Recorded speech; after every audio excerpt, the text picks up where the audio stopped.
Oh, Foxy, it's your birthday. Not for real, just for play. This is Cree Summer, and Moana Nui will be right back.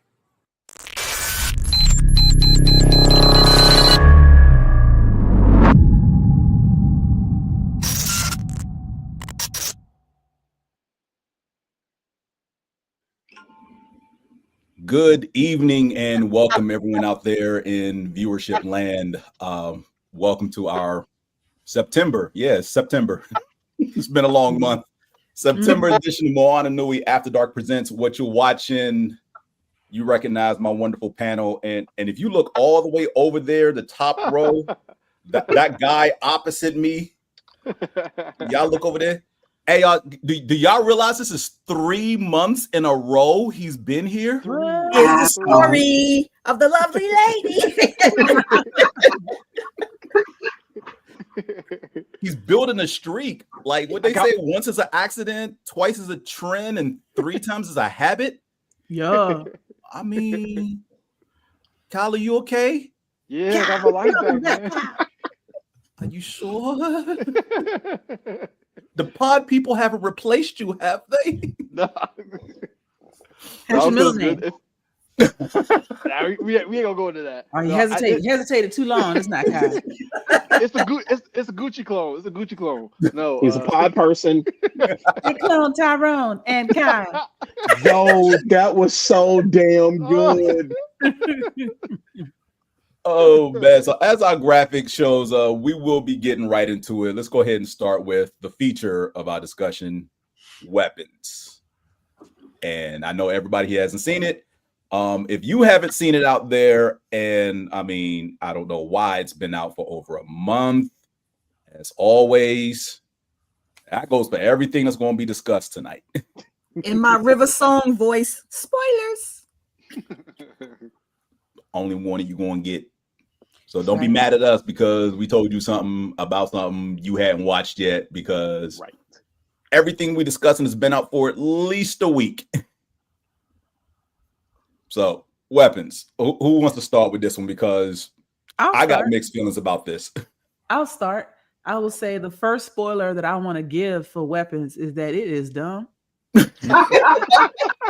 Hell, what the hell he on? What the hell he on say? What the hell you in? With the helicopter? Like, what is going on? Now, I will say, some of the parts of it are truly creepy, and it's not necessarily scary. There's a couple jump scares. I like the suspense of it all. I like trying to figure out what was really going on, and that's why it's dumb, because they never tell you what's going on. Is that the one where the kids are missing? Yeah, the kids out there just running like Naruto running one night, and then they eat somebody and they die. I mean, that's it. That's the movie. It's not exactly Naruto running, but we'll get into that. Yeah, right. It's not Naruto running. We know it's not Naruto running, but that's unfortunately what it's been named. Yeah.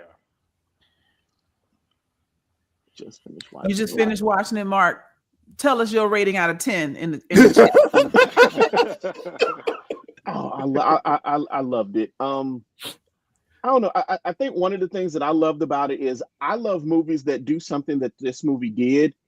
They kind of gave you hints at the very beginning of the movie as to what was going on. Then you reach a certain point in the movie and they start telling it from the perspective of different characters.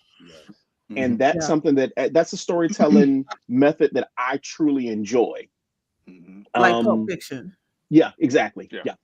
Because if you remember at the very beginning, when you see them in I think it's the principal's office at the school, and they're talking about the kids' behavior, and what the hell did I just? And they're talking to the kids who we think are the kids' parents, but it's actually his father and the witch that we later find out is, the aunt, and she's kind of got them in a trance. To me, that was just brilliant at the very beginning, and then you find out like halfway or 3/4 through the movie that's what's going on. Yeah. So yeah, I'm gonna jump ahead to the ending, because to me the ending was one of the things that I loved the absolute most about the movie. If you've ever seen Ferris Bueller's Day Off, then Yeah. you recognize that ending with all the kids chasing the witch until they kind of get her at the end and then they eat her. And I'm like, just going through people's houses, through people's backyards. The shit was just beautiful to me. I had a ball with this Yes. movie. I can't We can believe you put debate, that parallel together with Ferris Bueller's Day Off. No, but that's that's the where first thing I they thought got of. it from. That's the first thing I thought of. As soon as I saw it, I was like, Ferris Bueller's Day Off. They just needed the music. I mean, it's just Ferris like, Bueller's Day Off didn't end with a bunch of kids ripping the jaw off an old lady like that. That's true, not but it Did but it somebody did jump on end a up. trampoline? But there was a semi chase scene at the end of the movie. Yeah, he was running to beat the bus home, wasn't he? And then you also, if we go a little bit further, you go and look at which one of the Deadpool movies did the Ferris Bueller's Day Off post credit scene? Was it the first Deadpool? The first one. Yeah. The first one. So I mean, Yeah, Ferris but usually Bueller. when you're doing a parallel or an homage, Yeah.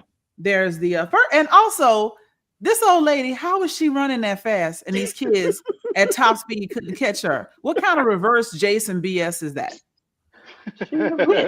How was she still? But she's a witch. But the reason, No. well, we don't know. We still don't really know why she was doing what she was doing. But ostensibly, the reason that she needed all these kids is because she was running out of power. And then, okay, thank you. Somebody was reaching with that one. And so then, if she's running out of power, how she got all this energy? And then, where was she still getting her power from when she didn't eat none of the kids? Right? So They two just things. downstairs. So two things. One, because I watched it again as far as in preparation of this podcast. If you notice, she had a brooch on her person the entire time of the movie, and throughout the movie, when she was low on power, that brooch would look dead. It was like a dead flower. The moment that she was in full power, she had a fully bloomed brooch, and towards the end of the movie, where she was at half power, that brooch was like slightly wilted. So I thought that was like a really Like a clever battery? homage. Kind of like a battery, kind of like a magical battery to an extent.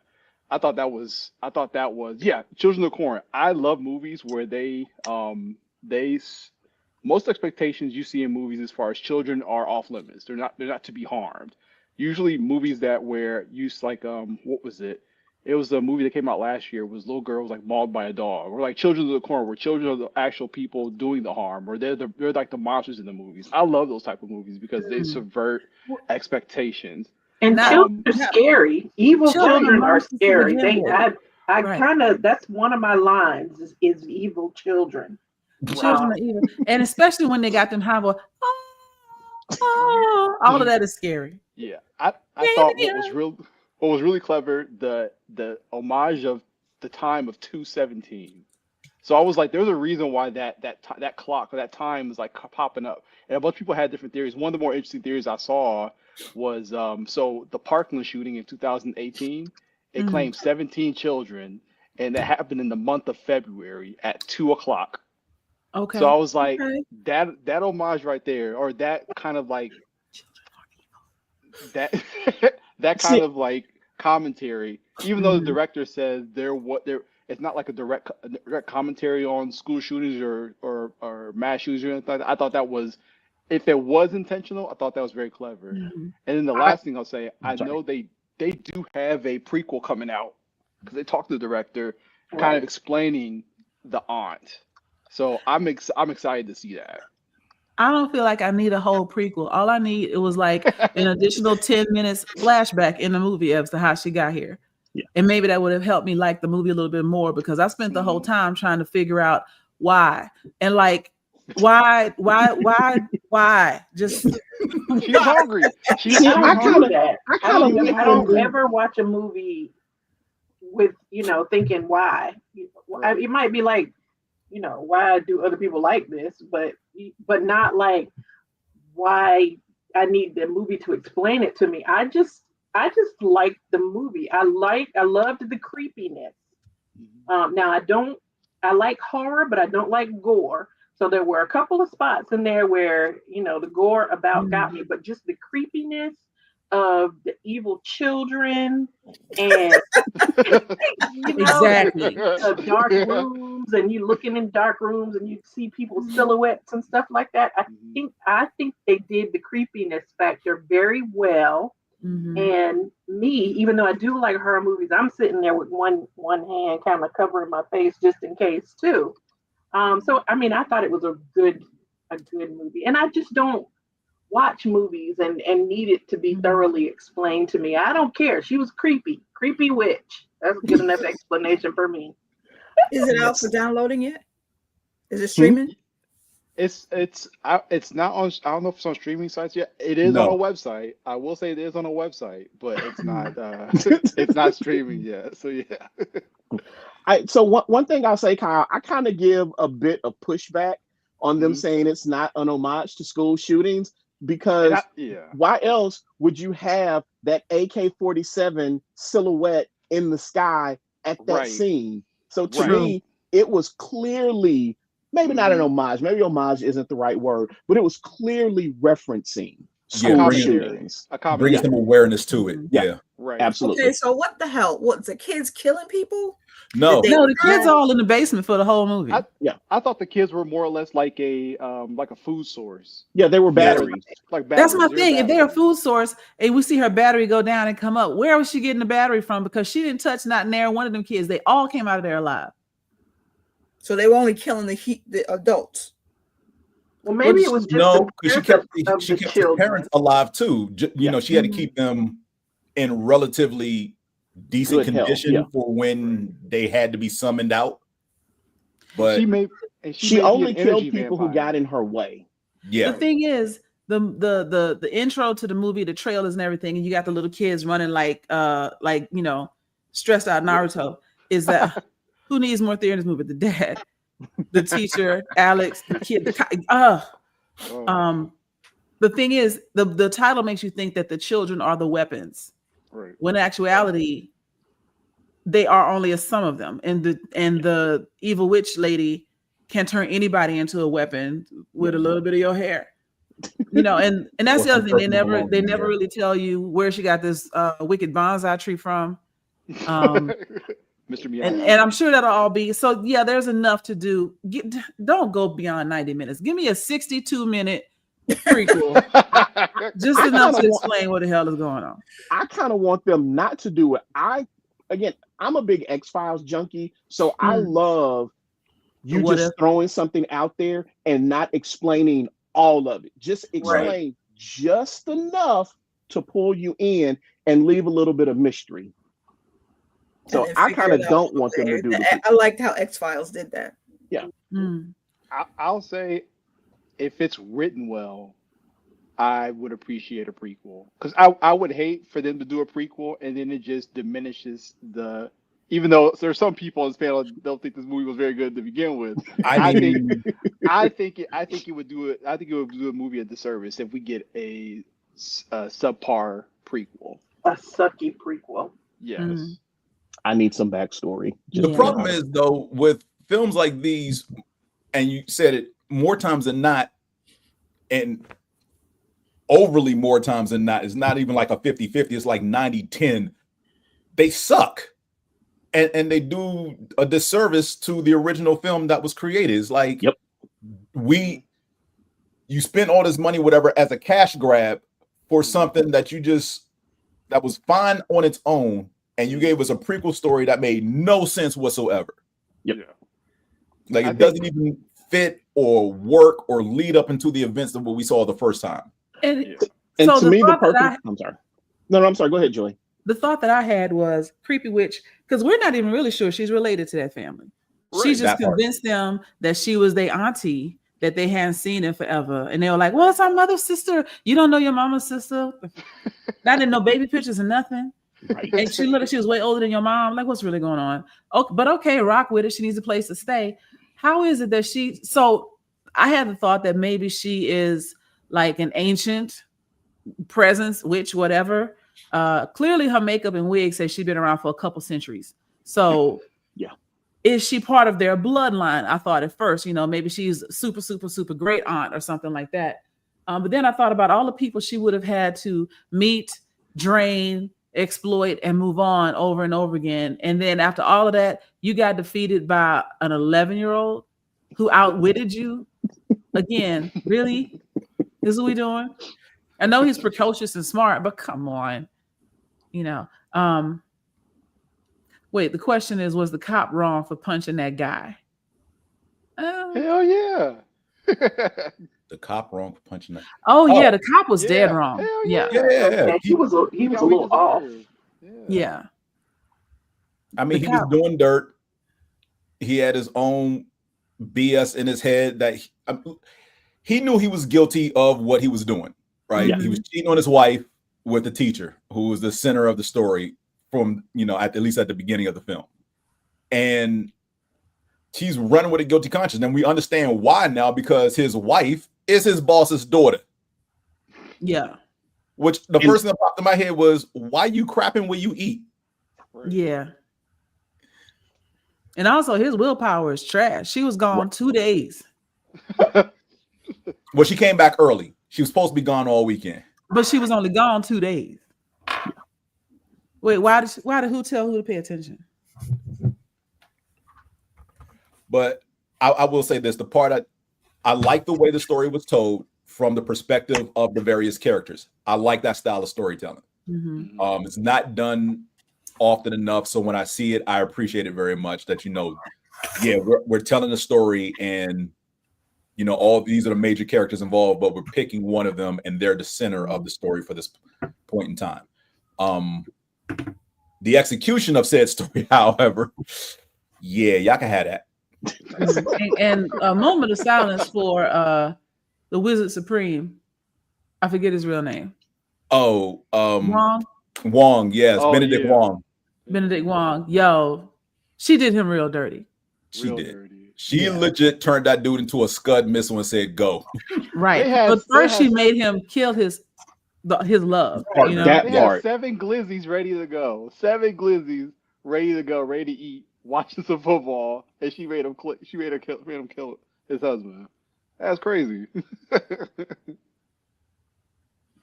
There is none, No, Reggie. there's no There plan. isn't. There is none. This Some is a some slice old of lady horrible comes in life. town and wants to, I guess, regain her health, vitality, or whatever, and figures children are the best source. Think Uncle and Gretel, except That's she the wasn't the other whole thing. damn town. That's the other thing. Again, if she's been around for, you know, we're just gonna say 100 years. Mhm. Vampires, if they exist, they know how to keep it on the low, right? You take one person from one town every month, whatever you need to exist, and then you move so that people don't put it all together. She's just gonna tell all the kids out of one class one night, girl, what? But it's Take way two- more vampires. It's just her. But still, it's too obvious, you know. And then she sent a child to go do her dirty work, you know. All that don't cross salt, yo. If you ain't got sea salt in your house, you're doing life wrong in 2025. I'm just saying. I put salt everywhere. I smudge. My shirt right now says "Live, Love, Smudge," courtesy of Res Life. Get you one.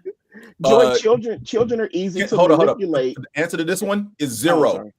The answer to this one is zero. None. It shouldn't be done. They should just leave it alone. Just leave it alone. Let it be a weird cult classic. Exactly. I don't need a sequel. I don't need a prequel. Just let it stand on its own and go. Yeah. But Joy, speaking about children, and I'll get to that's also something I want to talk about with Alien Earth later. They're easy to manipulate because you had that one kid so scared that she was going to do something to his parents that he was like, "All right, I'll do whatever you tell me to do." And he couldn't have known that going to get, you know, socks or name tags, whatever he got off Name all tags. the kids was going to end with the way it did, Right. with them all getting kidnapped. But also, yeah, and she also told him, if you tell anybody, I'll kill your parents. And she said, yeah, I get that. I get that he was a victim. Yeah.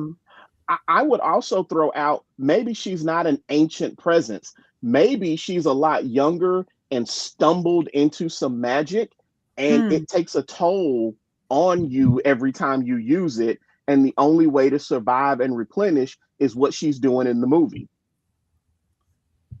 Okay. You know, I guess we'll see in the prequel.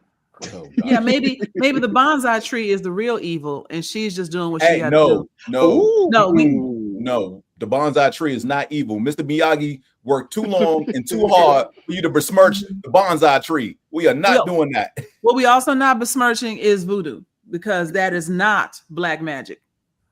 We gonna decolonize our mindset to not blame African ritualistic appreciation of ancestors and protection as evil, because it's not at all. Not at all. So no, voodoo is not bad. Nope. Evil is bad. Yep. Wiccan either. Like first off, not how you spell that. Wiccan. But Wiccan is also Wiccan is white magic. So white magic and black magic is all it's racist too. But white, you know what I mean. Magic for good versus magic for evil. So similar to guns or any other weapon, you can use a hammer to build a house, you can use a hammer to beat a skull in. How are you using this thing? This weapon. Haha. Yeah. But so the reason that you have the caricatures and some of the symbology you have around witches, the cauldrons and the cats, etc., is because we're just gonna take it back to we'll call it 1400s, Old England, right around the time of the plague. There were a lot of single women, and they tended to be medicine women. You know, they would make little pills, fever reducer. They had aspirin before Tylenol was ever in trouble, right? Little fever reducers, coming up for some medicine. They mix you a tea or whatever. But they were also, they tended to be single, and they had to make their own living, which is why they were, the medicine woman for the area. They tended to, just like we do now, you get your emotional support animal. They had a couple of cats. Now, when the plague started, it was spread, the bubonic plague was spread by rats largely, and cats eat rats. And so it became noticeable that these women in different little areas that tended to have,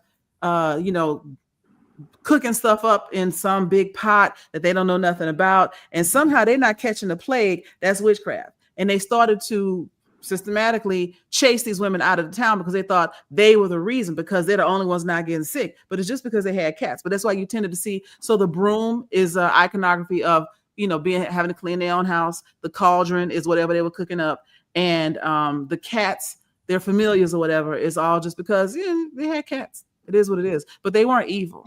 Now, this is not to say that there aren't people that use all this stuff for bad, but no, there's a lot more commonality around the evil in the world, and it tends to be, visual, but we're not going to get into that tonight. Yeah. Santeria. Santeria is another form of voodoo. It's like the same way. Yes, I worship that. Yes, I do. Yeah. Mm-hmm. Fuck with me and see what happens. Yeah.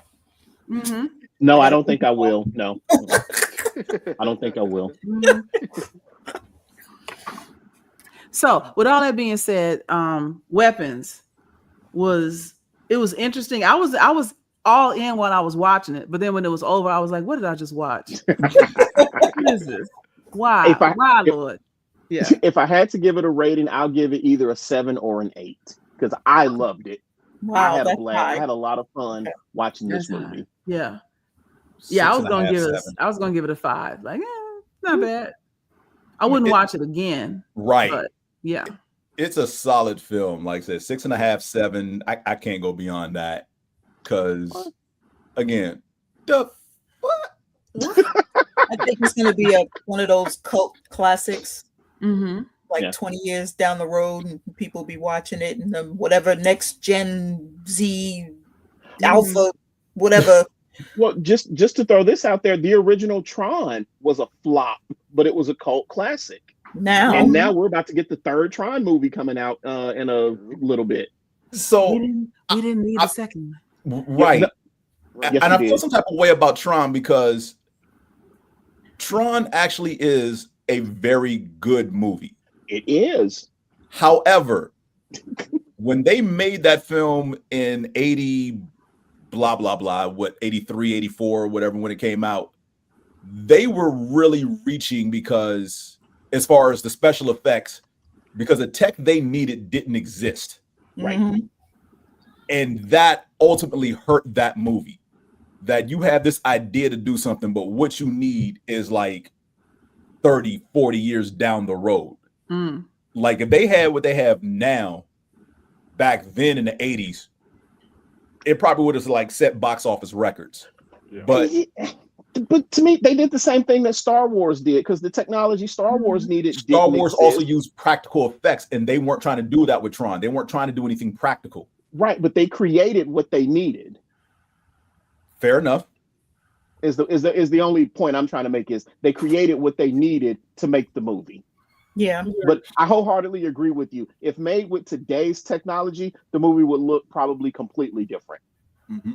Yeah, I don't absolutely. remember Tron looking bad. All I remember about Tron was something computer game, something light bikes. Yeah, see, I didn't think it looked bad either. So Like, I mean, I will say this: like, I remember watching it as a kid because it would replay on TV in like late 80s, early 90s for a period of time, and then it just flat out disappeared. Yep. And when the second Tron movie came out, what, a decade ago, I was like, let me go back and rewatch the original Tron now that I'm older, right? And from that perspective, I understood it a lot better than I did when I was a kid. And a lot of things made more sense as far as what was transpiring in that film, because you have what's his name's character, Flynn, basically trying to save his job. That's basically the gist of the whole film. He's trying to save his job and the company because he was about to be pushed out. And they left it as a cliffhanger for how many years? Right. What, at the end of the first one? Yes, they left that as a cliffhanger. No. He was fine. Like the second film, they just made up. They just did it just to do it because, again, it became a cult classic. And there was probably clamoration for, like, let's do something to follow up and build off this, because now it's gaining popularity again 30 years later. But no, there was no cliffhanger at the end of the first movie. It resolves. It's done. He was in the machine. He gets out. He destroys the program. He gets the information he needs, because he's also trying to convince one of his friends, because basically the people in his life are represented by their own individual programs inside the computer world that he's interacting with. Wait, I want to pause and make an observation. The faces that you're seeing on screen is why we didn't need a third Tron movie. No, it's been so long since I've seen the original. I'm trying to remember the ending of it. That's what I'm saying. Yes, Tron was the Disney. man was left in the computer, or he went back in. He was still there. He wasn't there for his out. No, he gets out. Now, what they do in the second film, the setup is that he goes back in. That's what they do in the second film. That's how they set up the reason for there being a movie, because again, Bridges' character Flynn gets out. There was no reason to do that movie. Thank you. So what happens is his partner in the company, whatever, who he was working with, goes to his son and is like, yeah, your dad had all these crazy ideas, da da da da. And then one night he went to his arcade and got sucked back in, and we haven't seen him since. And that's when you realize he went back into the computer world. But he gets out at the end of the first film. He's not trapped. They just use that as a setup for the second film. But enough about Tron. Yes. Who would like to start with their spoiler of something? Because now we're going to devolve into madness, and it's going to be great.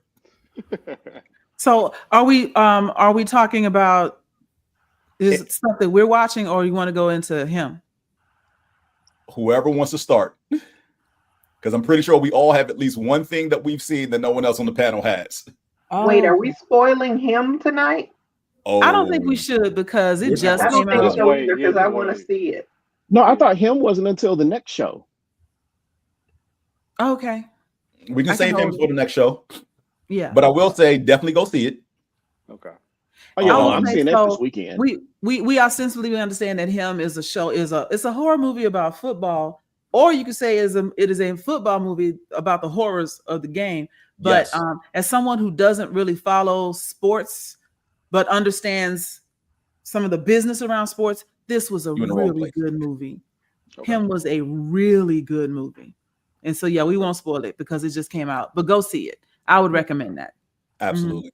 As someone I know who posted said, and I told folks before we went live here that if you're a casual football fan, meaning you only show up to Super Bowl parties and outside of that you don't pay attention, a lot of what is said and is shown in this movie will go right over your head.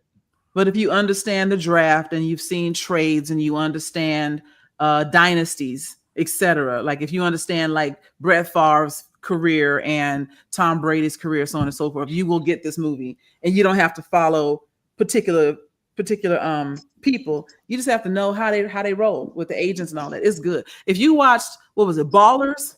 Yes. On HBO. Yes. Yeah. Then if you watch that, you'll know enough to get to understand this movie. And it's got just the right amount of the fuck creepy happening. So yeah, it was good. Nah, it's nothing like Any Given Sunday. It is absolutely not Any Given Sunday whatsoever. Not even close. No. Those are two totally different movies. They're both about football, but that's about it. Same. That's about all they have in common. They're about football.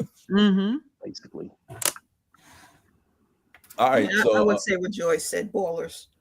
Yeah. Ballers is probably more apt. So who wants to go first with something they've seen? Don't everybody jump at once. Wait, before we go, since you saw it, Joy, how was Wayne? Which Wayne was in it? Marlon Wayans. Marlon how Wayans. was he? I was impressed because we're used to seeing him be goofy and silly, and I was expecting him to be like wild and over the top. But there, he had some. I was going to say he had some Rami Malek moments. And what I mean by that is I love Rami Malek as an actor from Mr. Robot, because he can like look over, look down, and look away, and you're like, oh my God, like he has such an emotive and subtle face. And I saw some of that from Marlon Wayans in this movie. There were a couple of moments where if you're not paying attention to the way his eyebrows are moving, you don't realize what's really happening in that scene. And it's really, really good. That's one of the things his performance would stand out for me. Yes. Marlon is a phenomenal actor. Well, see, one of the things that I always love is it's at least been my perspective that comedic actors who are really good comedic actors end up being really good dramatic actors. John Leguizamo, same way. And Jamie Foxx, because the first serious role that I saw Jamie Foxx in was Jarhead, and nobody, and I know probably 5 people saw that movie, but still, it was the start of his more serious roles. And I think Marlon Wayans is probably on that same path of doing a lot more serious movies. Backtrack. Marlon's been doing serious roles for over a decade. Well, that get more recognition, I should say, because I've seen him in other things as well, but it's just more serious roles that get recognition. This is probably the biggest. And I would probably, I don't know if this is true or not, but I would suspect that hats off. I'm gonna give a tip of the hat without knowing the whole story to Jordan Peele for assisting potentially in the casting and saying that Marlon would be good at this. Because there's plenty of, they could have grabbed The Rock. They could have grabbed LL Cool J. They could have grabbed anybody with a whole lot more muscles. They could have got, Shamar Moore, any of them. They went for Marlon. And now Marlon is built like a quarterback because quarterbacks aren't as big as The Rock. I get that. But he's also a little bit older, and he plays the part so well because he's not playing a has-been. And that's as much as I'm going to say. But, oh, my God, he was good. Yeah. And the young boy, I'm not going to spoil that. The young boy in there is good too. Yeah. But it's very clearly about both of them. There's no leading actor in this movie. It's a duo. Yeah. No. They might be working on Scary Movie 6. Who knows? No, there is a Scary Movie 6, but I don't know if the Wayans brothers are working on it. Right. They're not a part of it because they let that IP go. Yeah, they sold it. They said that. I'll say Marlon. They interviewed Marlon about it. They got the rights back from the Weinsteins. Harvey Weinstein had the rights to that movie. They got it back because he was being everything going on with him, and so now they got the rights back. They're a part of that franchise again. Good, because they're the only ones that can make a good scary movie. So Scary Movie 6 is going to be covering. I think he said Sinners is going to be one of the movies they're going to be parodying. And then a couple others. That's going to be great. Got the Wayans involved. That's going to be great. I'll say regarding what the point that Furious made about comedic, like I think like Robin Williams is a good example of that. Oh my God. 1 Hour Photo, like that movie awesome. Marlon Wayans, I think, in Requiem for a Dream, I think, Yes. is the first movie I saw where he was like a very Serious, yeah. serious role. Everything Robin Williams was in. Yeah, He was an amazing actor. He was phenomenal. I fell in love with him again in What Dreams May Come. Oh, that was so damn beautiful. good. But I'd say even Marlon in Above the Rim. He had a comedic role, but he had some instances in that movie where he had some depth to him. Yeah, you're right. Depth. You're right. Yeah. So yeah. Because Above the Rim, I mean, yeah, it wasn't a comedic character. He's more like the goofball, if you will. Yeah. Like he wasn't like that idiot friend that you just laugh at because they do stupid stuff. Yeah. Yeah. Well, I'm gonna go ahead. It's wild to me to think that the movie I just saw had a great performance by a guy that played in Don't Be a Menace to South Central while drinking your juice in the hood. Exactly. He has come such a long way. Because anytime I hear Marlon Wayans' name, the first scene that pops into my mind is when he's got that remote control with the missile launcher. Do we have a oh, that was great. It was great. Anytime I see Marlon Wayans, I hear Regina King, Shady! Oh man. But yes, go ahead, James. You were about to spoil something. Yeah. Demon Slayer, Infinity Castle. I know members of this panel have started watching the show. I'm not going to spoil this movie too much, but I will say that traumatized does not begin to equate what I went through watching this film. In fact, just watch this. Oh, I remember this one.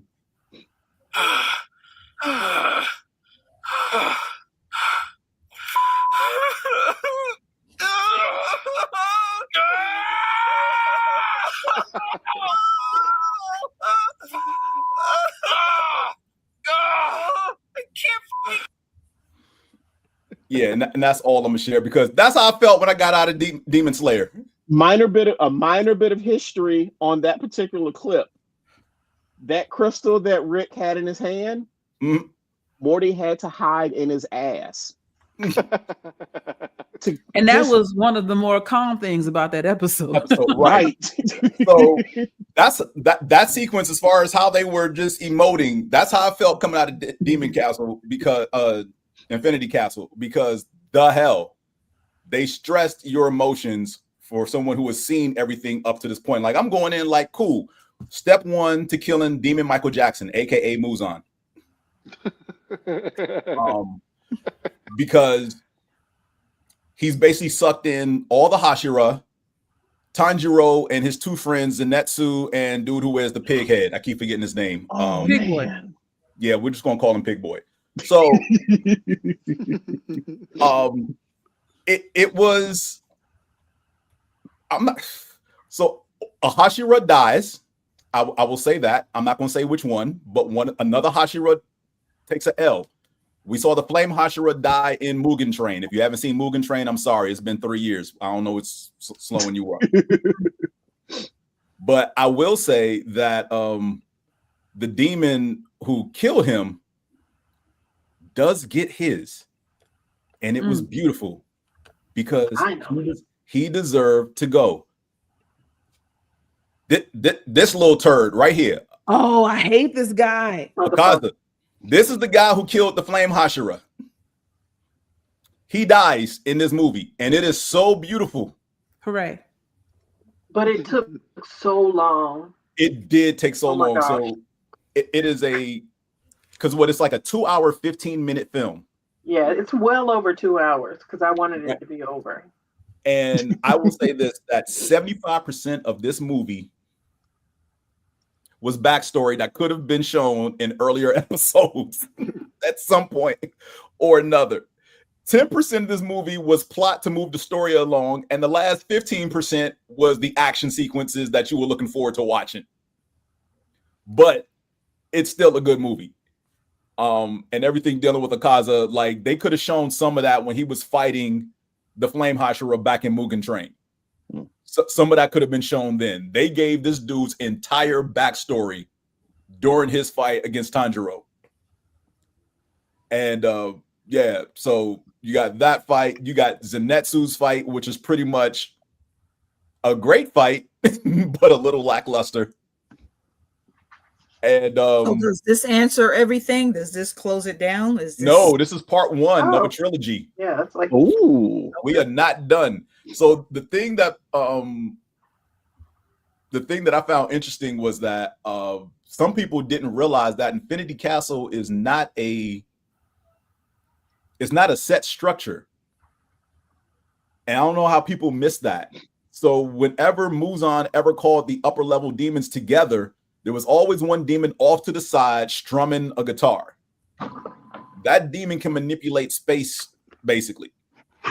And she is currently expanding the realm of the demon castle as far as she possibly can, which is why nobody can find Muzan right now. Like I said, all the Hashira and Tanjiro and his closest, basically they sucked in the entire Demon Slayer core. And there are people fighting lesser demons and whatnot, but the main crux is one Hashira dies. Zenitsu finally gets his come up, like he turns to a total G and avenges his master. And Tanjiro and Akaza get into it. But those are the three main things out of that. But it's a great start because I'm wondering, they crammed this much story in almost 2.5 hours. So I'm interested to see what the second and third films look like, which, by the way, we have no release dates yet. So, James, would you say in this movie there's no wasted space? They make excellent use of all the time that they give. They make use of all the time that is given. I won't call it all excellent. Okay. Because again, there's 75% of this movie is backstory. And this is backstory that could have been used for certain characters during the series. Gotcha. Now, for some characters, because this is the first time we're actually seeing them in any extended role whatsoever, I get it. But we've seen Akaza before. Right. And we didn't get any backstory when he was fighting the Flame Hashira, right? No, he was just kicking their ass. Rengoku. Yeah, when he was fighting Rengoku, we got no backstory. Hell, we didn't even get backstory on Rengoku until after he died. So yeah, it's like, and I get it. Look, the thing I always say is, James, with them doing backstories, that means that you can watch this and kind of understand.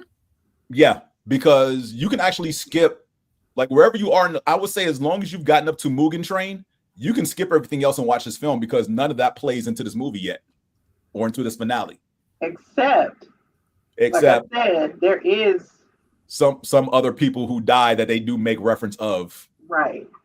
In the film. So yeah, there'll be names mentioned. You'll be like, wait, who? Like even Zenitsu's fight, we got little background of Zenitsu during the series, not enough to warrant who he was fighting and why. And they threw all that together right there in the middle of the film. Like, oh, by the way, Zenitsu's here, and let's give this whole story right now. Which again, mostly backstory and a very quick fight. Gotcha. But so maybe they'll have a director's cut when they put it down for streaming. This was done on purpose because, as I say, anime's sole function is to sell manga. And I can't imagine it being any longer. So I don't think a director's cut is necessary. No, well, not a director's cut. More of a let me explain. All of the deleted stuff and. Let me explain why we did it this way and why we explain this and why we have the backstories for these characters. And again, I would take another anime, Bleach, for example. The 1,000-Year Blood War arc has finally been animated. They are now showing things in that series that should have been shown during, I don't know, the Soul Society arc, the Visored arc, the Hollow arc, like in any previous arc up to this point, they should have shown things already at this that would make total sense. Captain Unohana, her entire reason why she's the head of the healing corps makes so much sense having read the manga before 1,000-Year Blood War. arc, which is currently on, because people now finding out that she was one of the first Kenpachis, and that's why all the other captains are scared of her. Because it never made sense watching the anime. Like, why, when she enters a room, do people cower in fear? You read the manga, you get a little bit of that going all the way up to when she finally reveals it. It's like, oh snap, that's what I figured. But they hold back and never mention it until this animated arc. So stuff like that. And they do the same thing here with this one. So there's stuff that probably in the manga was said earlier. They just held it back to save it for the movie. So, but definitely, if you're watching Demon Slayer, again, there's no rush, because this film is not going to hit streaming until 2026. They've already said that. Oh, wow. Yeah, because it's done better than they thought in the movie theater, and they're trying to milk that for as long as possible. Okay. So going forward, it's probably going to be limited run all the way through October, maybe. And that's what they did. What was it, Kong 1 or something? One of those King Kong movies, something 1. They did it to that. That wasn't in streaming for a while. Yeah. So. Yes, -1. Yeah, it wasn't for. Yeah, -1. Yeah. I just saw that. They left that in the theaters for a while before it hit Netflix. So same thing with this first Demon Slayer film. So yeah. Again, like I said, no idea when the next 2 films are coming out. The rumor initially was a film every year. Ain't gonna happen. So you don't even have to rush and binge this, because you're just gonna be mad that you got another year to wait, which means I don't feel bad about being way behind. The last thing I saw that I paid attention to was the Mugen Train, because I saw the season after that, but I fell asleep on almost every episode, and I wake up like, what happened? And then I didn't want to go back because I didn't want to still be watching it. So I remember the next season, something Pleasure District, brother and sister died, and they were buried under rubble. That's all I remember for that whole season. Joy, I'll do you one better. I'm only as far into Demon Slayer as when you first meet the Michael Jackson character. Oh yeah, that's as far in as I am currently. So he finally meets Muzan, who's responsible for turning his sister. Yeah. I love that everybody knows that he is Michael Jackson. Exactly. Demon Michael Jackson around the world. I mean, it's to the point where there was some video that I saw, I think either on Instagram or TikTok, where this little kid had what he thought was a Michael Jackson doll or a little Michael Jackson Pop Funko figure. And he's like, Michael Jackson, Michael Jackson. And the dad finally gets it away from him. And it's old boy from Demon Slayer. Muzan. His name is Muzan. Thank you, Muzan. Yeah. When I saw him, I started to text James and be like, is he supposed to look like Smooth Criminal? Yes. So here's the thing about anime, and again, based on the manga, they have no shame in how they design their characters. If you think a particular anime character looks like a popular figure from world renown, even if it's just solely in the United States, then yes, that character was meant to look like that. They have characters in One Piece who look like Hulk Hogan.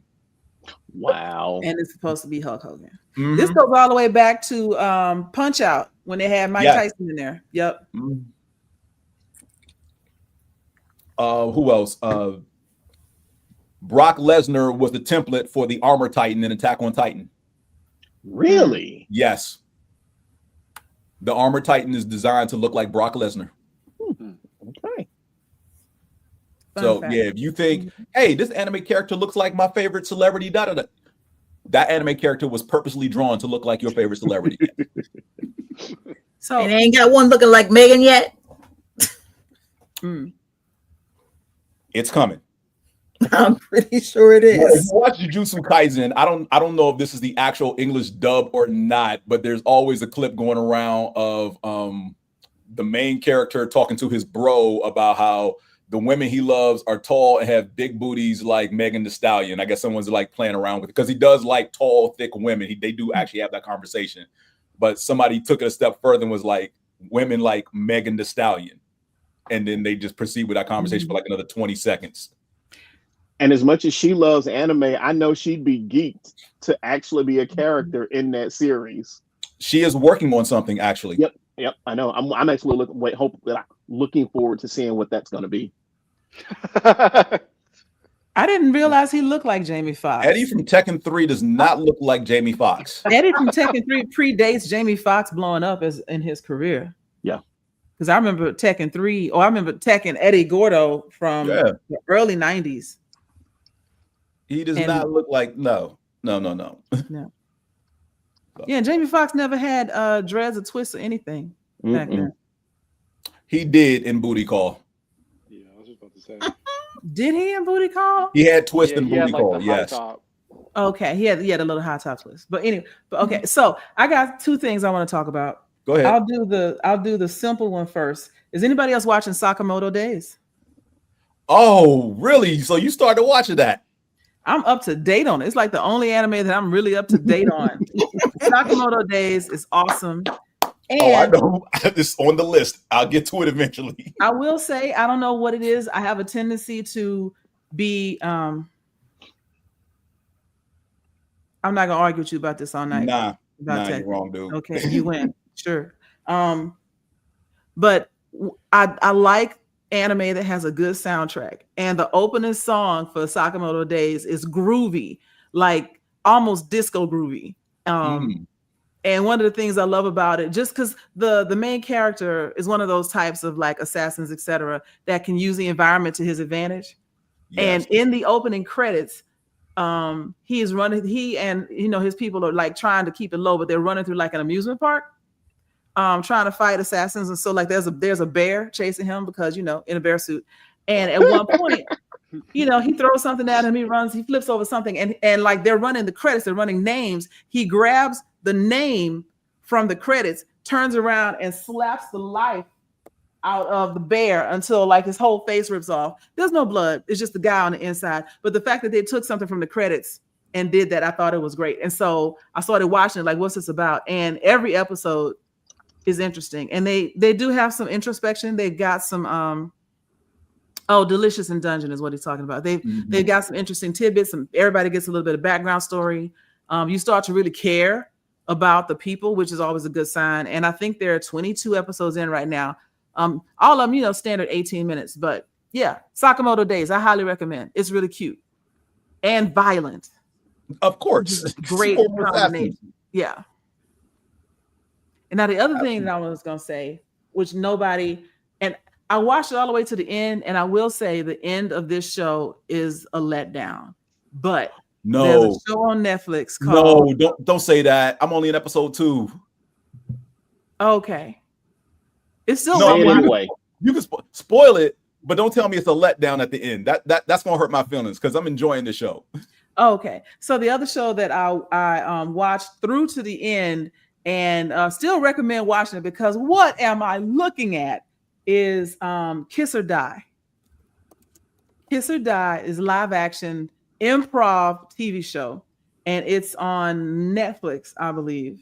Yes, it's on Netflix. The premise of the show is they've brought in several, we'll call them B-list actors, and it's Japanese subtitle, etc. And some of them are comedians, some of them are improv actors, whatever, but none of them are like super, super serious. They tend to do funny work, and they're thinking they're coming to film, a commercial or something, maybe a game show. They don't know what they're getting into. And the premise of the show is they have to improv all of their scenes. They have no lines. They don't even know what's going on. And if they end up kissing the female lead, their character gets killed off the show. And so that's why it's called Kiss or Die. Mm-hmm. But at some point, if you don't kiss her, you get killed off the show. So understanding when you're supposed to do it is part of the kiss. Trick. Has to be genuine. It has to be a real kiss, not a fake kiss. Not a cheap kiss. It can't just be like, and the reason they call it a cheap kiss is because the female leads are all porn stars. Or AV idols, as they're called. Yes. They're all, we'll say it this way, they're all very comfortable being sexual on television. Mm-hmm. And so every like hentai voiced person is in the show, and their job is to try to seduce these guys into kissing them. And it's funny watching them try to pull this off and try to figure out what's happening and what's going on and who their character is even supposed to be. And then here's this girl trying to sit in your lap, like, what is happening? It is hilarious. Yes. It's absolutely hilarious. Yeah, it's fun. And it's only like 6 episodes. So it's worth a look. Yeah. Mm-hmm. Kiss or Die. I give it 2 thumbs up. It's goofy. But you skipped over the best part, that they're female leads while they're in the room prepping. A video randomly pops up on the screen of their female lead in one of her scenes. Yeah. So they're watching them in the middle of one of their adult performances. It pops up like for 10 seconds, if that. It's like blur screen.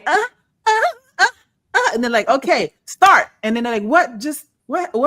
And then they drag them to another room and they're acting. And then the girl walks in and then they're really like, is that the same woman I just saw on that screen in there? Yes. It's hilarious. It is chaos like I've never seen before, and I enjoy it. Peacemaker. Thank you. Peacemaker season 2. Wow. So thus far, because we episode 6 comes out tomorrow. Thus far, what we've gotten as far as expanding on season 1 has been awesome. I know, I think it was episode. So essentially, this show it follows the Superman movie to an extent, as far as the actions of the quantum unfolding chamber. What Lex Luthor kind of tomorrow. What that kind of unleashed, and so now they're keeping a watch on different multidimensional anomalies that are popping up throughout the world. So the fact that Chris has one in his closet is a huge His closet though. So it explains perfectly. It perfectly explains as to why it's in his closet. Okay. Correct. Sure. So I think this season kind of expands on what's exactly in that closet and what he finds in that closet, and what he ends up finding is, spoilers, another universe, another dimension, but to an extent, what he exactly is looking for. His older brother is still alive. His father is kind, and they're all a big family, and they're a superhero group called the Top Trio. But so yeah, and not just that, but he has a loving relationship with Amelia Harcourt. Hell no. But the phrase "the grass is not always greener on the other side" definitely rings true, because there are certain things, if you're a person of color, there are certain things that you notice about this universe that are painfully non-existent. So okay, understood. So yeah, just it comes out on Thursdays. So yeah, I know a couple of friends of mine have mentioned, like, what if Peacemaker brings up the Super Soaker and they have no idea as to what that is? That's a hint as to what could possibly be going on in this universe. Also the fact that a lot of the flags that they show, there have been stripes, but they have not shown any stars in the flags. So I'm just like, I wonder what is on that star insignia. So it's just a big mystery. It hasn't been revealed yet, but episodes 6, 7, and 8, James Gunn has said that's some of the best stuff he's ever written, and we're about to see those 3 episodes next couple. It was a bit on those. Something was definitely off. Like I would say, because most of the time when I'm watching shows like this, it's like you very rarely see just all white people, just all white people just in shows. But yeah, it's almost like a different version of the Turing test. Like something feels a little fake. Yeah. Yes. Also, I love the fact that they're starting to introduce certain aspects. So there's a character named Yahtzee. There's a character that they introduced in this season named Red Saint Wild, played by Michael Rooker, who is I like him. who is essentially Eagly's arch nemesis. So he hunts bald eagles.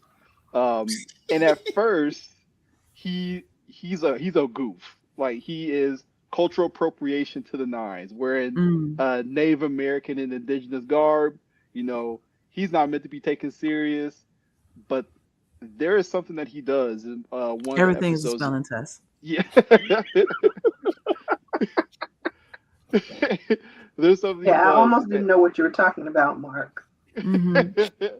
he does there's an introduction to this this thing called the red that they do in DC Comics. So the energy that Beast Boy uses, that Animal Yes. Man uses, Mm-hmm. Red Say Wild essentially taps into the red, which I think is awesome, because that's essentially introducing, you know, different those type of spectrums into the DCU. So you have the red, Swamp The Thing taps green. into the green, Yep. and then hopefully with this Lantern show we get the black. So I think this season has been really awesome. You're getting some backstory as to why Hardcore did not like Chris in season 1, because we find out that Hardcore had a relationship with Rick Flag Jr. And because of his death in the Suicide Squad. Flat Squad, yeah. Right. So this season has been very good. I'm very excited for the next 3 episodes, and yeah, hopefully they're really good. Cool. So I have to ask you, Kyle, because I haven't watched any of Peacemaker. You said Mhm. hardcore. Hardcore. Hardport. Oh, okay, sorry. No, okay. So that answers the question I was going to ask. Never mind. Mm-hmm. Yeah. Yeah, her name is Hardcourt. Okay. Yeah. Or at least her last name is. Yeah. Because you know where I was going, right? Yeah. Nope. Mm-mm. Mm-mm. What? Nope. Mm-mm. What, James? Nope. No. No? No. Didn't you want to talk about something? Didn't you want to? Alien Earth. Okay. Oh man. The Alien franchise is one of my all-time favorite franchises in movies. I even liked Alien 3, which is the worst of the worst of the worst of Alien movies. That movie was just horrible. Still liked it. Wait. Is Alien Is 3 that the one where she playing jumped in the lake basketball? of fire? Alien 3 is the one with Rock where they're on the prison planet. Yeah, she's playing basketball. Basketball? Yeah. Yeah. Okay. Yeah, that is the worst one. Okay. Yeah, cool. that's the worst one, but I still liked it, and I wholeheartedly acknowledge it is a bad movie. It is not good at all. One thing that really pissed me off about that movie is how everybody who survived from aliens is now dead, except for Ripley. Yeah. Like Newt dies, I'm like, damn it, y'all have to kill everybody. But anyway, Alien Earth. It's 8 episodes. They do not waste any time. Every moment of this show is packed with something that is interesting and that is important to the Alien universe. The series takes place before Alien, but it's after, what's the second movie? Not Prometheus. Not Prometheus. What was after the one Prometheus? after that. I can't think of the name of it right now. But yeah, it takes place right before Alien. Okay. One of the things that I'm not sure what they're going to do is this series introduces some new aliens we've never seen before. I hate when So they do you've that. got more than just the classic xenomorph that we're used to seeing. We find out that there is an alien in this series that I'm not 100% sure if I'd say it's a predator of the xenomorph, but clearly it's one of the few things that's not afraid of the xenomorph.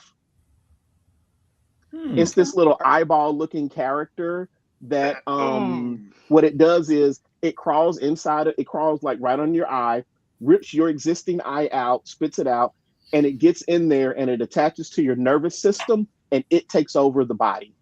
Okay. Wow. Genius. Genius. Yeah. Because there's a scene like and throughout the movie, it jumps in a few different bodies. and it's intelligent and it can communicate, but it can't speak.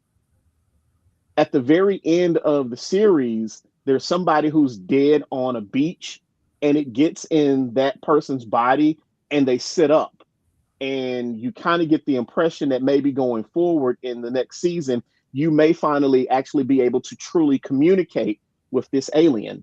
But the premise of it is, with Alien, the government is no longer in control. You've got all these corporations that pretty much run the planet. Mm-hmm. In Alien Earth, they introduce a new corporation called Prodigy. And it's So where's run Wayland by... Industries? Huh? Where's Wayland Industries? Wayland Industries is in it They're too. still there. Yeah, Okay. they're still there. But they introduced this new company called Prodigy that's run by this kid who's 19, 20, maybe 21. He's real young. We find out that he's got, I forget what the disorder is that they say he's got. But once they say that, a lot of the things in his behavior start to click. Because he's impatient. He's... what they drinking in the left. Yeah. Right. Always. So yeah, it starts out with them on a ship. Obviously, it's Alien, and that ship has been sabotaged. Somebody from I forget the name of the competing corporation has hired one of the crew of the Prodigy ship, and they're a mole. So they sabotage the ship so that it crashes, and because of their corporations now, everything is all about property rights, and there's no such thing as this is legal or this is illegal. It's just, this is my section of the planet that I own, and now that your property is in my city, it's mine for the taking. And the only way to solve that is you get the heads of all the corporations to kind of come together and have a meeting to arbitrate the dispute between whatever the corporation is. With this one of the things that they do that I love is there are these, I think, 5 sick kids who are all terminally ill.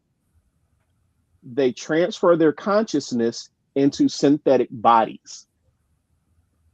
So now, instead of just having Bishop as a synth, you've got these new hybrids, because they're synth bodies with real human consciousness in them.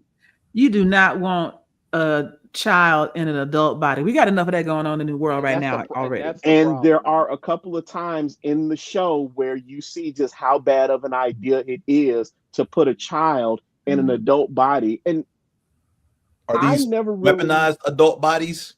So I never knew just how powerful the synths in the Alien universe were. But the first one that they create, she's like sitting up on this mountaintop, and she's just kind of chilling, and she's, getting used to being in the new synth body. And somebody comes up to her and they yell up to her and tell her, all right, you got to come inside now. She jumps. Kyle, what would you say? Easily 1,000 feet? I say a skyscraper. Yeah. But like, so that Kate Beckinsale moment. Absolutely. Absolutely. Like how we would jump off of a chair and land, she does that from God knows how many thousands of feet into the air. She starts running. And just starts running. So clearly, these synth bodies are essentially bionic. Yeah. They're essentially bionic. Yeah, they're robots. I said they're robots. Yeah. And also, you've got cyborg characters as well. Victor Stone? Victor Stone? No, but when you see him, it's this black guy. He kind of looks like Yaphet Kotto from Alien. Oh, he does. He looks like, you find it, they're not related. They're two completely separate like lineages, but it's just he looks like Yaphet Kotto's character. Okay. And like I said, the ship is sabotaged. So the cyborg, who kind of resembles Yaphet, is like, all right, well, the ship is sabotaged. The specimens have escaped, and they're out on the ship wreaking havoc. They start killing the crew. He's like, fuck it. Let me get into the chamber where I'm safe. Let me start relaying information, and the ship crashes. Pretty much the rest of the series is these kids. And what is his name? what is his name? Are you What is his talking name? What is the Timothy Oliphant? He yeah, plays Oh. he plays a character named Kirsch, who is a synth, and he runs kind of the experiments for the Prodigy Company. He's also in charge of these 5 kids. So throughout the movie, the series, it's the kids are involved in a rescue mission to save, to not save, but to recover whatever is left of the ship and the specimens when it crashes. The trauma that they endure. Of course. The main character, all of the kids, like I said, they're terminally ill. Their families have been told that they died. Of course. But they've transferred their consciousness into the, like I said, these synth bodies. The main character, her name is Wendy. We find out she has a brother who also works for the Marvin? Prodigy Company. No, Marvin. And through a series of events, her and the brother are reunited. Is his name Peter? No, his the brother is his real name or his character? Character. His character is named Joe Hermit. Okay. Yeah. But yeah, so like I said, yeah, they're the ship crashes, they're on this rescue mission. The building that the ship crashes into, there is this party going on. Everybody has pretty much seen Eyes Wide Shut, haven't they? Mm-hmm. Unfortunately. It's kind of an Eyes Wide Shut type party, and they try to evacuate the people, and they're like, get your poor behind away. You're not here bothering us, you peasant. And the Xenomorph pretty much wipes them all out. Team Xenomorph. Right. Throughout the series, you kind of see how what is the guy's name who runs the company? The guy who runs the company, his name is Cavalier. And that's the one who runs Prodigy? Yeah, that's the guy who runs Prodigy. Okay. And his whole thing, I'm sorry, did you say his name was Cavalier? His name is Boy Cavalier. Yeah, with a K. Yeah, Boy Cavalier with a K. I'm sorry, Boy, B-O-Y. It's his first name. Cavalier is the last name. And they reference him as the boy genius throughout. Yeah. Hence the name Prodigy. Yeah. Yeah. And again, because like I said, because in the series, he's like somewhere between 18 and 21. And he's running a multi-trillion-dollar corporation. Now that he knows that these are alien specimens, he's like, oh shit, I got to get them and put them in my lab and see what happens. And throughout the series, a couple of the aliens, the specimens escape. Obviously, people die, people get killed. Like I said, the one alien that seems to be intelligent is doing subtle things throughout the series, trying to warn them about the dangers of the actual alien Xenomorph. But, you know, like people who want to just make money, nobody's paying attention. They're like, oh, wait a minute, what's he doing? One of the ways that you see how intelligent this particular creature is he takes over a goat.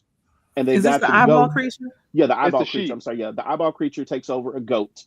And one of the synths comes into the lab to feed all the creatures.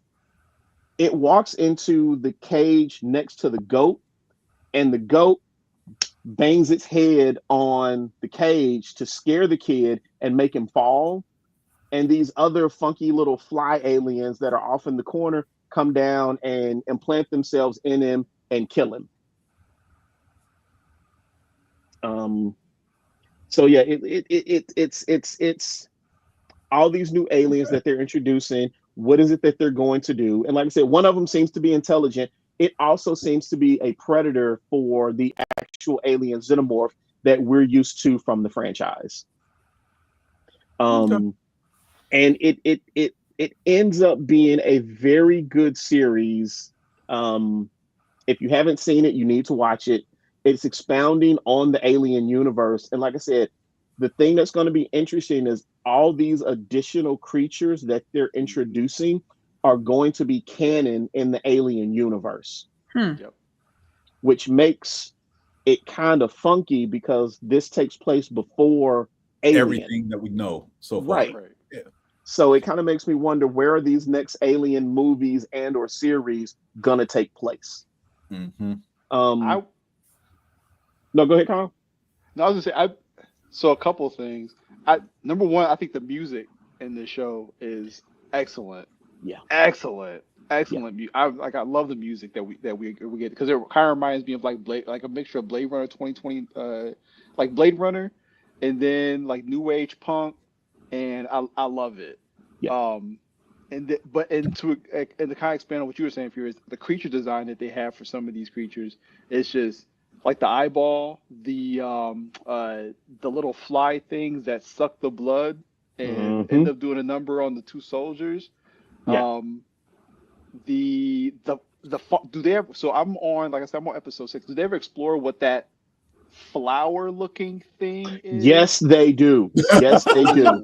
Yes. Ooh. That, all I'll say is that flower looking thing fucks some people up. Ooh. Okay, I can't wait. Yeah, because one of the things that I like about what they did is, towards the end, when the security force is trying to round up everybody and get them off the island, they go into the lab. And as soon as they walk into the lab, the camera pans out and you see the creature kind of camouflaged itself up on the wall, so that the only people who can see it are us, the viewers, as we're watching it, because it's literally up too high for the soldiers to even see. The eyeball goat. Yeah, pretty much. Yeah. But yeah, that eyeball, I have a feeling that eyeball creature is going to be really important to the Alien franchise going forward, because it's the only one so far that seems intelligent enough to communicate. I'm sorry, it's the second one that communicate. The synths, one of them has figured out how to communicate with the xenomorph. Mm-hmm. Like it's a series of clicks that she does with her voice, and when they're out on the island trying to escape, the xenomorph is following them kind of in the bushes and acting as her protector. And they get to a point where they're about to get attacked. She makes whatever the noise is to talk to it, and it just pounces out of the wilderness and fucks up these soldiers. Wow. Yeah. So It's there's a pet xenomorph, and they intentionally create a second one. So there's the big guy that's her protector. Then there's a little one that's also following, and the series kind of ends with the synths and the xenomorphs on the same side, and the kid who runs the company and all the other people who were involved are in this cage, and they're all tied up as prisoners. And I'm not a fan of the way it just kind of ends abruptly, but you can clearly see that even though she's still a child, but she's in this adult body, she's had some growth and development. And again, she's not an adult, she's still a kid, but she's like, yeah, I'm no longer gonna let y'all push me around and think you're gonna tell me what to do, because I'm in control now, and I've got my bodyguard xenomorph that I can communicate with and have him just kill you at will. I thought there were a lot of interesting moments that they took, because it's like, when yes, these are synths in their adult bodies, but they're still children, and they're mentally children. Yeah. So the way that the cyborg manipulates one of them, I thought was genius. Yeah. The way another one does not understand that the way human biology and procreation works, right, is not what you think it is. Yeah. And she's convinced that she knows. Like, I thought it was brilliant writing. I love the show so far. Yeah. I love it. it. And just like we were talking about how kids are easy to manipulate from weapons, the reasoning that they say in the movie that they're using kids to put their bodies in these their consciousness in the synth bodies is that children's minds are the only ones capable of accepting the transition, when you clearly can see that they don't. And it's clear that the only reason they picked children to do it is because they're easy to manipulate and control, versus, you take a 30, 35-year-old adult who's had some life experiences and put them in that synth body, they not gonna listen to what you tell them just because you tell them to do it. Right. But these are, I think the oldest kid, Kyle, was what, maybe 12 Like or 11 or 13? 12. Yeah, 11, if I that think old. 12. Yeah. So That they're brings So me. just before puberty. Great. yeah, so they're Yeah. young and impressionable and looking for Well, guidance. It's interesting that you say that because puberty is hormonally driven. And so these kids won't go through puberty. They'll just get older. And Right. people like to say, oh, children are innocent. Children are mean and Yes. selfish and self-centered, and they don't know their own strength. And they will fight you. They'll kill you because they don't know anything about death. So it's a horrible idea. Matter of fact, I think a great movie idea would be to write a horror movie called F Them Kids. And the whole point of the movie is to get off of like this Lord of the Flies type island where the kids are. And, just you may not have to kill them because we don't want to see killing children, but there will definitely be some throat kicks and some punches to the chest. Yes, there will be some, lifting kids off their feet with a punch. See, the whole issue with science fiction, because Species did the same thing. Ooh, that was creating or manipulating a person by age or gender because it is safer, because they're more docile, they're easy to control. If you have to use that rationale to further your experimentation, you might want to just stop your experimentation. And there are a couple of times in the series where, like you said, they're children, they don't know their own strength, and they're in these bionic synth bodies. Some things happen where you clearly see it was a mistake to give a child this much power. Yep. They made him So a $60 Curious, million man. What did they expect? you're saying that this is before the original Aliens? Yes. Takes place 2 years before, 2 years prior, I think. Okay. Yeah, I didn't remember if they said how far before Alien, but it's in the timeline, it's Alien Earth and then Alien. Okay. I would say and in Alien Earth, they're going to explain how they're in space and meet Alien. Yes, they do. Yeah. So the I'm sorry, I didn't make that clear at the beginning. The way it starts off is there's this deep space, this deep voyage science vessel that when the show starts, they've already collected the specimens from wherever they get them. The collecting of the specimens they don't show us. Like I said, it starts out with them. They're in cryo sleep. They've already got the specimens. And then something happens and they start waking people up. Is this the boat the ship that they find in the beginning of the first Alien movie that's already adrift and sending out the SOS and whatnot? No, because this ship crash lands on Earth. On Earth, yeah. Oh. Yeah, this ship actually crash lands on Earth. Like I said, that new corporation Prodigy that they create for this series, it crash lands in Prodigy territory. Gotcha.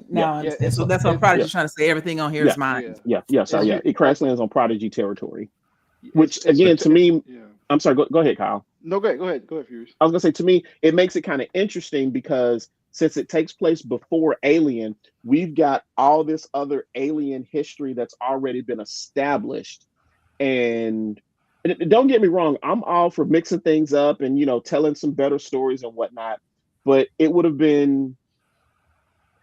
I just think it's going to be interesting and possibly hard to tell the rest of the stories since you have introduced new species that early in the franchise's storyline. Because, in the original Alien, we only had one alien. Yeah. Now, because of Alien Earth, we've got about 5 or 6 different species that we see throughout the course of the series. I mean, hypothetically, since the people in Alien have been gone for so long, maybe all of this is happening at the same time. Like while they're out in space meeting the first alien that they see, the rest of them have landed on Earth and messing Earth up while they're gone. Yeah. Could be, yeah. That's one of the things that I think is going to be interesting because the way it ends, it's not clear whether or not there'll be a season 2 or not. Because the way it ends, it could either end right there or season 2 could pick up right there. Right there. Gotcha. Yeah. I'm Oh, hoping so- for a season 2 because I want more Alien Earth. Right. And I'm wondering if they would, because that eye creature, I wonder if they would retcon their existence throughout the Alien franchise, just like they've been in the background the entire time. Because they're Quite because possibly. the way they infect and act as a host or act as a parasite to the host, you would never know. Like to a certain extent, you would never know. So they could honestly retcon that being's existence in the Alien movies. I'd be questioning everybody with heterochromia. Like, why your eyes different colors? Who are you? Yeah. You're an alien, aren't you? It's definitely, if you are a fan of the Alien franchise, I think you'll love the series. Yeah. And even if you've never seen an Alien anything, if you just like good science fiction, I think you'll enjoy it. Okay. Yeah. Like I think the fact that we got Alien Romulus last year, we Yep. got this show, and then I think we're getting the new Predator movie this year, next year. Badlands. Yeah. Yeah, I'm very happy. Yeah, Badlands is next year because Killer of Killers was earlier this year. Mm-hmm. Alien Which, if you Covenant. have not seen Prey or Killer of Killers, you are doing yourself a disservice. Watch both of those. Wait, I haven't seen Killer of Killers. Is that the animated one that just came out? Uh-huh. Yes. Okay. Watch it. Yesterday. And Prey is what? Is it on Disney Plus or Netflix? It's on Hulu. Hulu. Okay. Prey is on Hulu. Yeah, Prey was so good. Oh, yeah, which is why you need to watch Killer of Killers. Which one is that on? They're both on Hulu. Okay. I know they're both on Hulu. I don't know if either of them are on, because you know Disney has the bundle or whatever. So sometimes they'll show the stuff on Hulu on Disney Plus. So what is shared between both, I never really know because I just flash through whatever I'm going to watch real quick and just ignore the cross stuff. Mhm. So we haven't heard from Simone and Teresa. What are y'all watching that y'all want to talk about? I was trying to remember. I know there's shows on Netflix that I'm watching, but I can't remember the name of them. And I think you had recommended one of them. It's I want to say anime. It's not anime. It's K-drama? yeah. Yeah, that was definitely Joy. Yeah. What's it about? She is a soul shifter. Alchemy of Souls. Yes. Yes. I'm Very watching good that. show. Very good show. It's shaping up to be like an all-time classic, like one of the best of its type, fantasy, period piece, etc. Yeah. Guys, y'all would like Alchemy of Souls too, because I watched episode 1. I texted you back about that When because I was that? trying to figure out what the hell I watched. Watch it again. It gets better. But Yeah. it's an interesting show as well. What is it Yeah. on? Netflix. Netflix. Okay. We're going to add that down. So the last two movies I saw, we talked about because it was Demon Slayer and Weapons, I Okay. think. And I got rid of my cable. So honestly, all I've been watching lately is Forensic Files.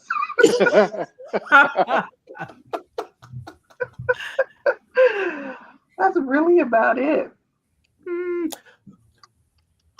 I'm adding you to my Netflix, to my Crunchyroll after we get off the show. Get I off have here tonight. my wonderful circle, I have 3 people actually offering to add me to their Crunchyroll. So whoever would like to do it, that's I wonderful. got you. So soon as we're done tonight, I'm sending you all the info you need in Messenger. So yeah, adding you to the Crunchyroll. Thank you. All right, so we might be wrapping up if everybody said. Anybody else has something they want to talk about? Nah, because no one needs to know about the 20 or so anime I'm currently watching at this point. No. I don't need to know that. Because that's all I'm watching right now is anime. Dan to Dan season 2 is I am out watching and it right currently running. now, and yeah, I'm waiting for the new episode this week because of how last week ended. Because oops. I mean, that show is either so good or so engrossing.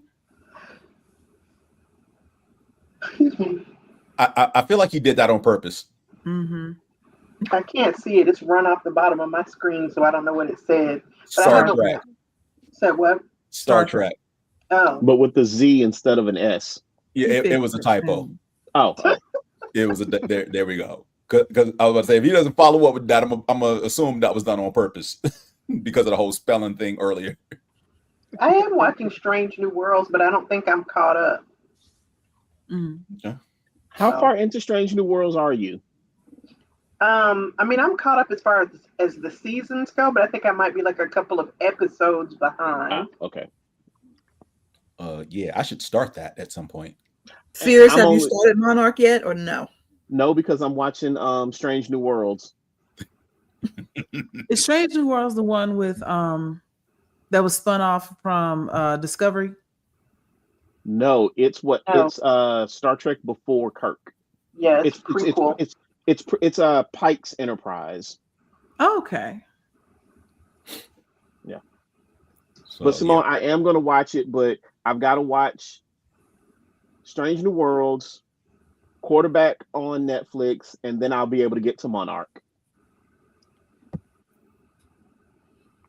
Because Okay. Quarterback is homework for the other show. It is. And I've been threatened that I have to do my homework.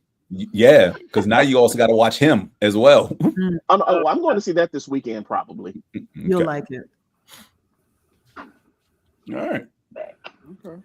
Anything else anyone wants to throw out before we wind down for the evening? Recommendations on what somebody should be watching. I'm behind on everything, all the new stuff, as you can tell. But I rarely have like undivided attention. You know, most of the time now is what I have going in the background when I'm working. Mm-hmm. So I need something that I don't have to pay attention to. So that's where Forensic Files comes in. And by the time I finish working, I'm just so drained. I, don't watch anything. Go to bed.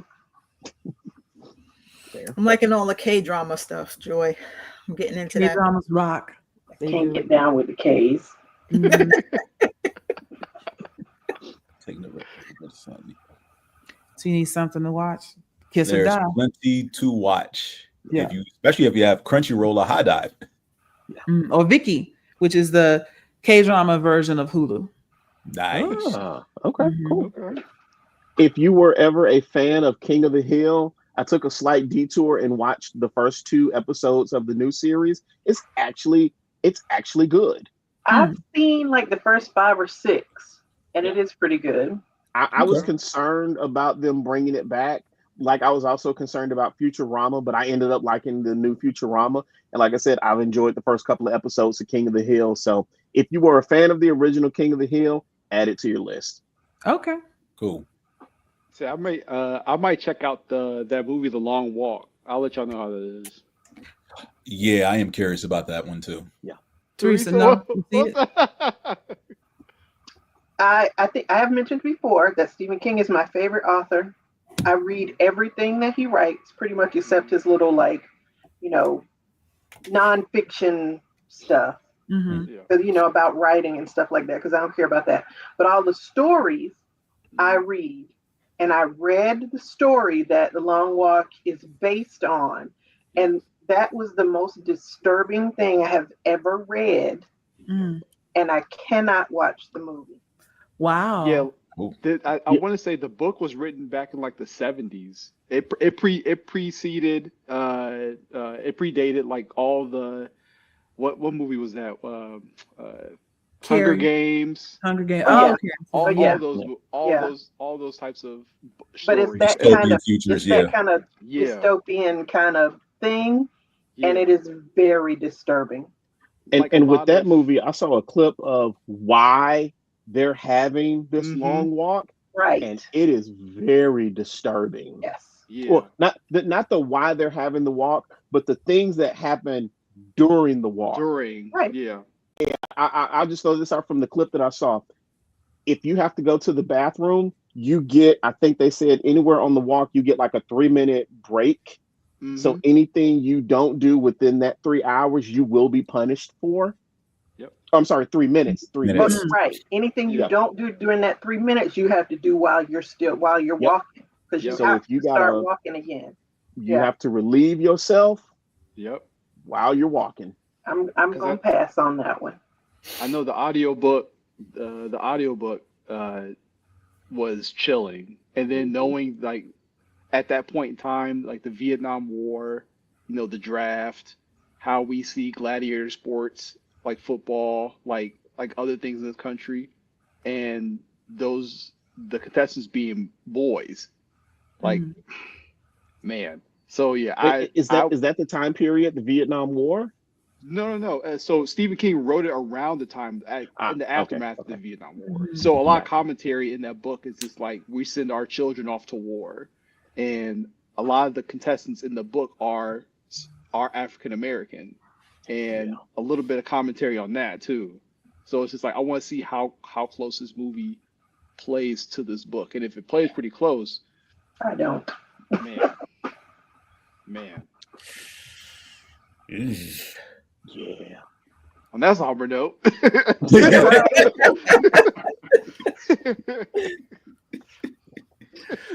Oh man, like I said, I got nothing but anime. Season 2 of Dan Dan Dan, obviously.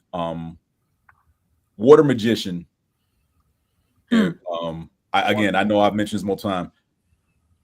Low key, this is an anime that needs pub that's not getting it. Water Magician. The Water Magician. Yes. This On Crunchyroll? On Crunchyroll. Has far exceeded any expectations I've had for it. But it's easily the best anime that I've seen this season. Oh wow. Yeah.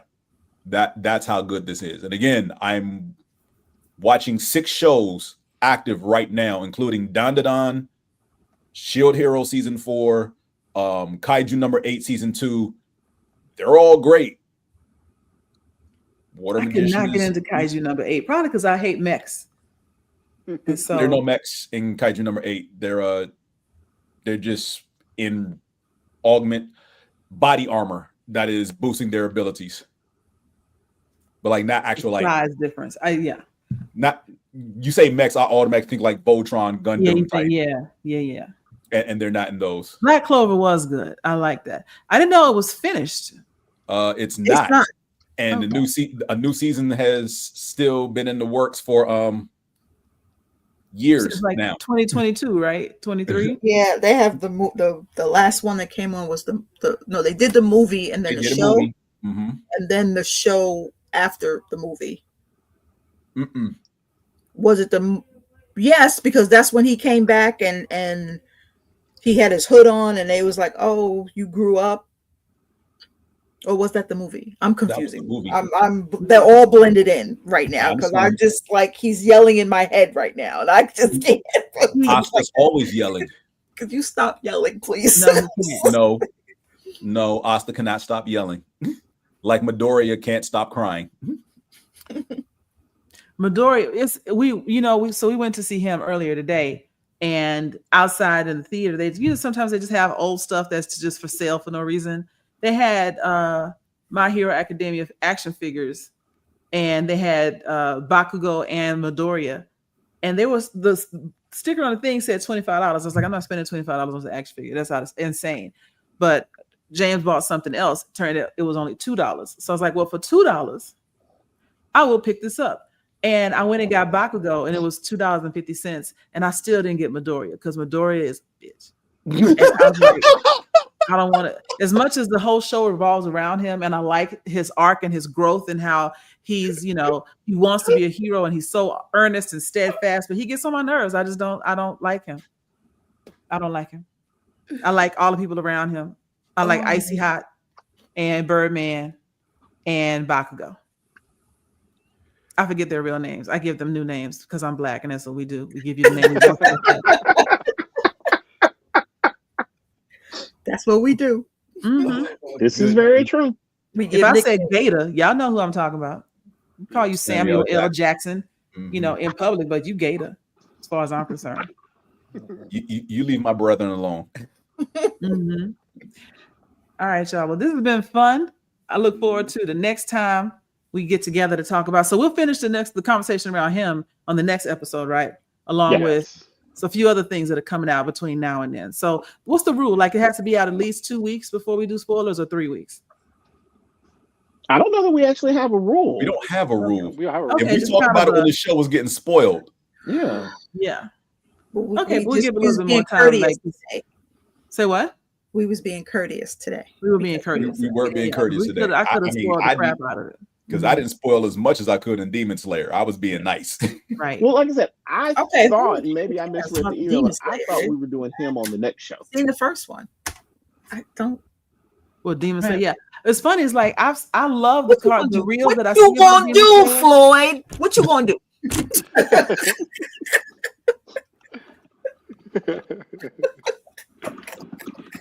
And on that note, nobody's caring about Demon Slayer. Blasphemy. All right, so I've been trying to end this show. Can we go? We're done talking. Why are we dragging this out? Get off. Bye.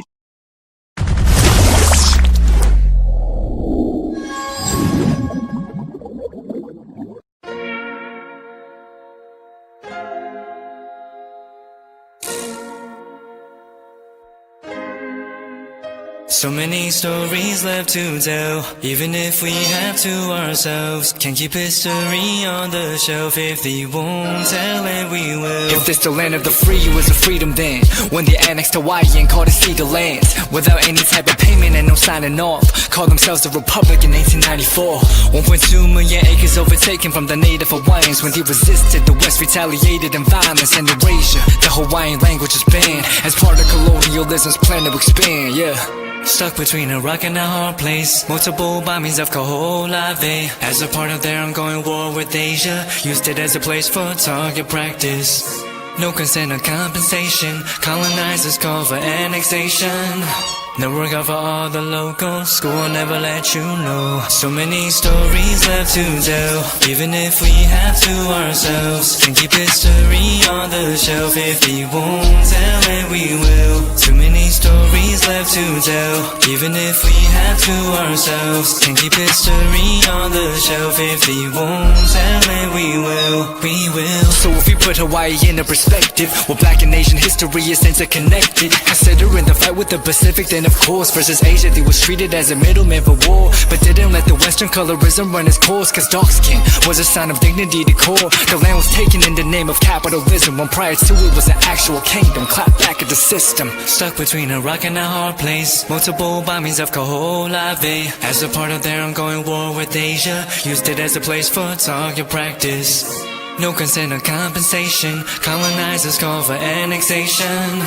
Never cover all the locals. School never let you know. So many stories left to tell, even if we have to ourselves. Can keep history on the shelf. If we won't tell it, we will. Too many stories left to tell, even if we have to ourselves. Can keep history on the shelf. If we won't tell it, we will. So many stories left to tell, even if we have to ourselves. Can keep history on the shelf. If we won't tell it, we will. Too many stories left to tell, even if we have to ourselves. Can keep history on the shelf. If we won't tell it, we will. We will.